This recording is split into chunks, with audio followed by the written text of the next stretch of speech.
long end is in the back and the shorter end is in the front. I'm going to make sure that that same direction is followed on the other side with the other foot as well. And we appreciate the sign shop here, Affordable Signs in Tuscaloosa, Alabama, allowing us to use their shop to assemble this.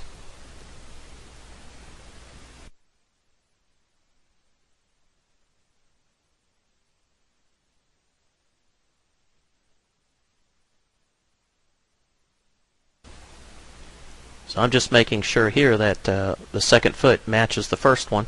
Make sure that they point in the same direction, and we'll assemble it in exactly the same fashion.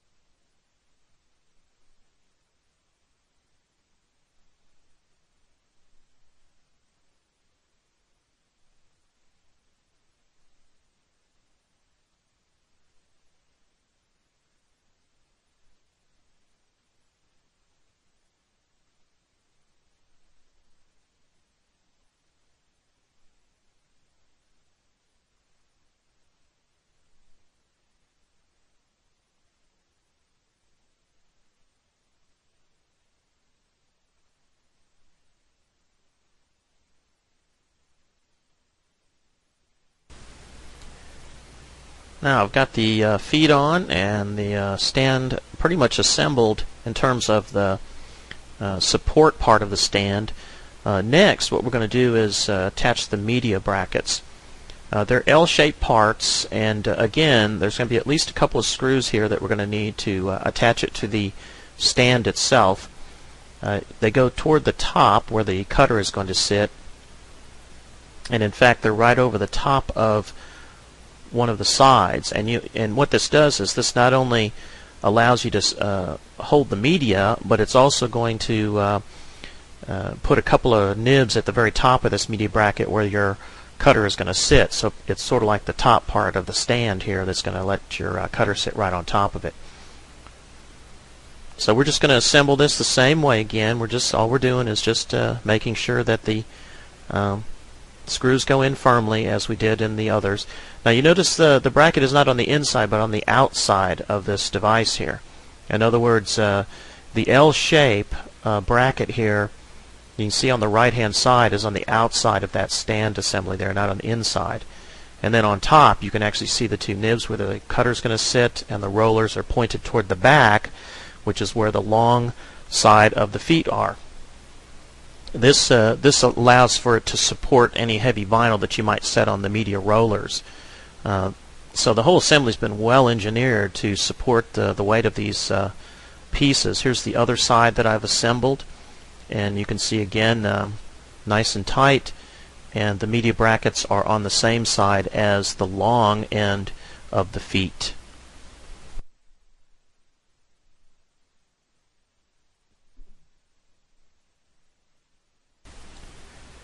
After assembling putting together the media brackets, what you can do now is take those long bars, these are the media rollers, and place them in a couple of the locations. They should be parallel to one another and roll very freely.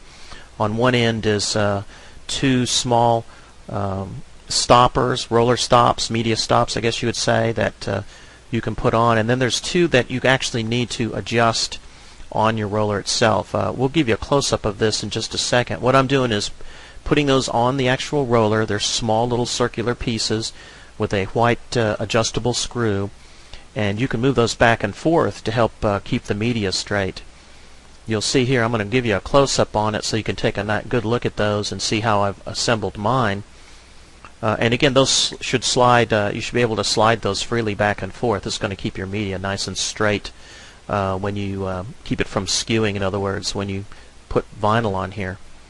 So on top there you see the white screws. Those are adjustable, and we can loosen those up, move them back and forth if we need to. See, I'll do that for you. See how that comes on and off? So I can adjust that to any length there, and then when I get it to the length I need, I just simply adjust it in place, tighten it up, and it'll keep that media from moving. The roller bars will just stay right on those brackets there. You also see two places where they can be placed. That's for different widths of media. And there's the completed stand. Now that didn't take long.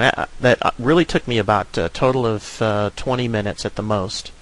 So now, after we've done that, we can go ahead and start putting the cutter on the stand. Now, it can be a one-person job. I don't want you to hurt yourself, but when you get the box, take a look at it. You can see on the bottom of this box there was a little bit of shipping damage there. So what I'm going to do is I'm going to take that box and open it up very carefully. And first thing I'm going to do is check the parts, make sure they're all still there. You want to keep this box also. Remember, when you're going to move this cutter in any way, whether you're shipping it to another location or whatever the need is to ship this box, you want to ship it in the same box. Here's a package that's on the inside. This is where the cables are and the software and a number of different pieces, your cutter blade and so forth. And the cutter is protected with some styrofoam pieces. So here again, use your legs, lift the cutter out. It's not that heavy. If two people need to do this, they can do that. Or you can just tip the box all the way over and then pull the box off rather than the cutter. And then take those styrofoam pieces and put them back in the box to save them for possibly using them later. The cutter should be wrapped in a plastic covering to protect it from water and damage and so forth. So just take that wrapper right off. You don't have to be too careful about this because you could use your own wrapper later, but it should come off pretty easily.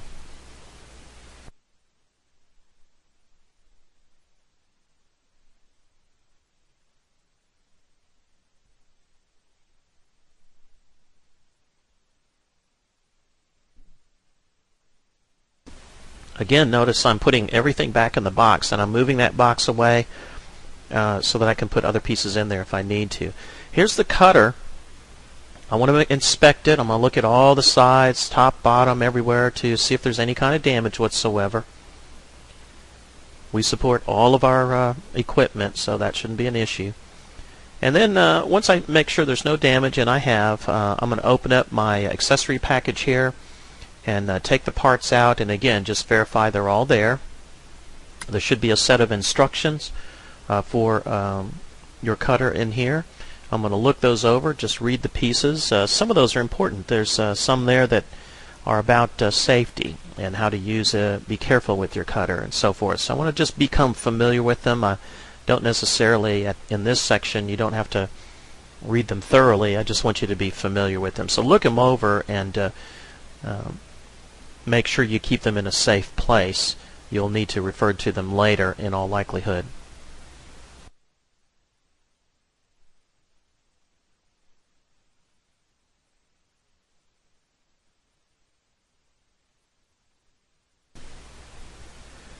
Remove all the parts, cables and so forth from the packaging there. You should have several pieces. There should be a power cord, a little USB cord.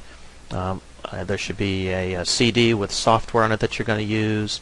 There will be a knife blade holder. It's a square box that has the actual knife assembly in it, a knife holder, and a pen.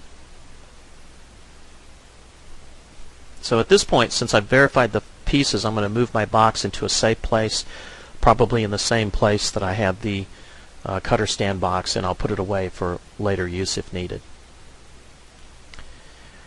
Now when you get ready to put the cutter up on top, you'll see two locations here. These are like little pins on the top of the stand, and that's where your cutter actually will be stabilized. There are 4 locations, one on each of the media brackets. So carefully place this on the stand. Now be careful here because you don't want to assume that it's in place yet. Like in my case, I had to move it a little bit to make sure that it was right over those pieces. It should be very stable on top of here even without the screws holding it down yet. But be careful, the cutter can still fall, so you got to make sure that that they're on there properly. I'll try to zoom up here and give you a closer look. If you move this cutter around, you can see there's the stand is actually, there's a little nub right there, and then I'm going to put some screws through the media bracket, and these are hand twisted screws now. They're not going to use Allen wrench here. We're going to put those, and they're going to go right up into the cutter, and that's going to hold the cutter to the stand. There's 4 of those, one on the front and back of each of the media brackets. Put all 4 in and just hand tighten them.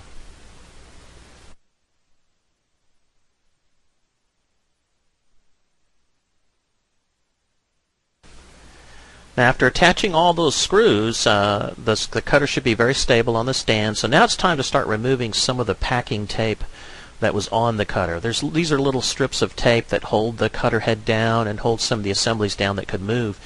Go around the top and remove these carefully. Make sure that all of them are removed. There's no need to save this. There's even one that has a little piece under the heads. You want to make the cutting head, the movable head there, so you want to remove that. Look at the front and back.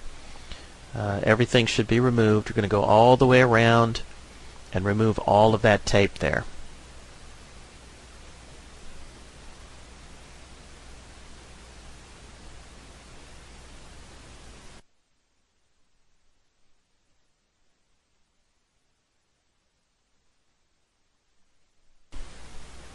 Just inspect the top, the bottom, the sides, make sure all that tape is removed.